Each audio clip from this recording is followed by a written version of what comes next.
नमस्कार। साहित्य किरदार टॉक्स चैनल पर लंबे समय बाद एक बार फिर मैं भावना तिवारी आप सबसे मुखातिब हूँ। आज साहित्य की एक विधा किस्सा गोई को अपनाते हुए पिछले दिनों हुई एक यात्रा को जोड़ती हूँ। ये सफ़र है, वह गुज़र है, अनदेखा सा, अनजाना सा, फिर भी पहचाना सा। इसमें संयोग है, वियोग है, बिछड़ने का दर्द है, फिर से मिलने की कल्पना है।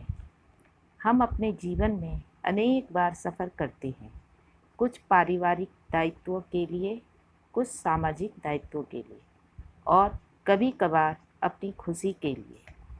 एक तरफ़ा सफ़र तो बहुत होते हैं, लेकिन अगर कोई सफ़र ऐसा हो जिसमें उक्त सभी दायित्वों का बंधन हो, तो कल्पना कीजिए कैसा रहा होगा यह सफ़र। वहाँ से लौटे तो लंबे समय तक वहीं की चर्चा।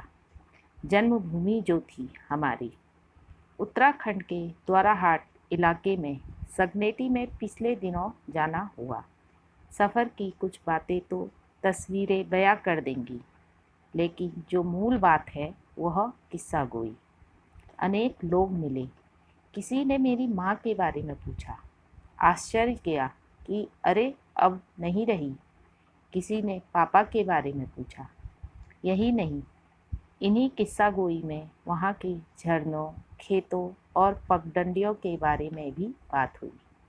चारों ओर हरियाली, दूर तक फैली पर्वतमालाएं, मंद मंद चलती शीतल पवन और उस सबके बीच मिलजुल कर काम करने का आनंद।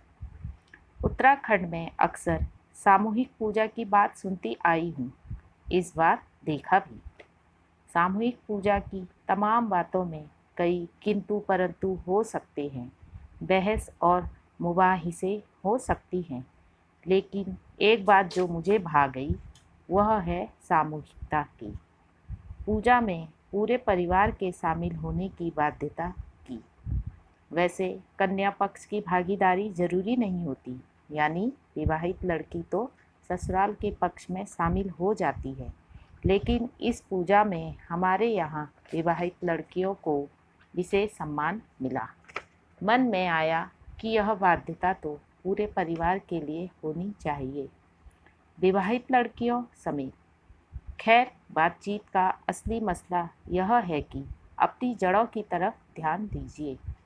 जीवन की आपाधापी की कुछ परेशानियां हो सकती हैं, जैसा कि हमारे साथ भी हुआ। बहुत चाहने के बाद हर कोई पूजा अर्चना में शामिल नहीं हो पाया। फिर भी कभी कभी जड़ों में रिश्तों का पानी डालते रहिए, ताकि पारिवारिक स्नेह बना रहे। इसी संदर्भ में याद आता है पितरों के श्राद्ध का। शुभ कार्यों में भी पितरों को याद करने की परंपरा है। फिर श्राद्ध शब्द तो बना ही श्रद्धा से है। कर्मकांडी श्राद्ध कर पाए या नहीं, यह दूसरा मसला है। असल मसला है नई पीढ़ी को बुजुर्गों की अच्छी और सिर्फ अच्छी बातें ही बताना, उनके मन में श्रद्धा भाव जगाना, ताकि बड़ों का सम्मान करने के संस्कार हमारी अगली पीढ़ी तक जा सके। इस यात्रा से जुड़ी कुछ तस्वीरें और वीडियो आप संग संग देखते चले। एक शेर के साथ अपनी बात खत्म करती हूँ। नज़र में दूर तलक रह गुजर जरूरी है। नज़र में दूर तलक रह गुजर जरूरी है। किसी भी वक्त हो, लेकिन सफ़र जरूरी है। धन्यवाद। नमस्कार।